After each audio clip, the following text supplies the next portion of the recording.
Good morning দাদা। আমাদের ticket করা আছে আসানসোল থেকে প্রয়াগরাজ। টিকিট কেটেছি, টিকিট কিন্তু ওয়েটিংয়ে পড়ে আছে 40 নম্বর থেকে, 40, 41, 42।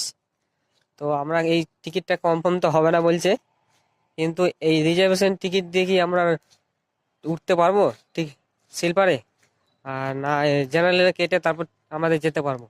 তুমি যদি একটু বলে দাও খুব ভালো হয়। গুড মর্নিং ভাই। তোমাদের যদি টিকিটটা কাউন্টার থেকে কাটা হয় আর সেক্ষেত্রে যদি ওয়েটিং হয়, তাহলে তোমরা কিন্তু ওই ট্রেনের টিকিট নিয়ে স্লিপারে উঠতে পারো, কোনো অসুবিধা হবে না, কিন্তু জায়গা পাবে না। এখন যেহেতু প্রচুর পরিমাণে ভিড় হচ্ছে, তাই পুলিশরা কিন্তু ওয়েটিং টিকিট নিয়ে যারা স্লিপারে আছে তাদেরকে কিন্তু ঢুকতে দিচ্ছে না। তবুও তোমরা যদি পারো ওই স্লিপারের সামনে যেখানে টয়লেট আছে বা প্যাসেজটার মধ্যে দাঁড়িয়ে থাকতে পারো, তাতে কোনো অসুবিধা হবে বলে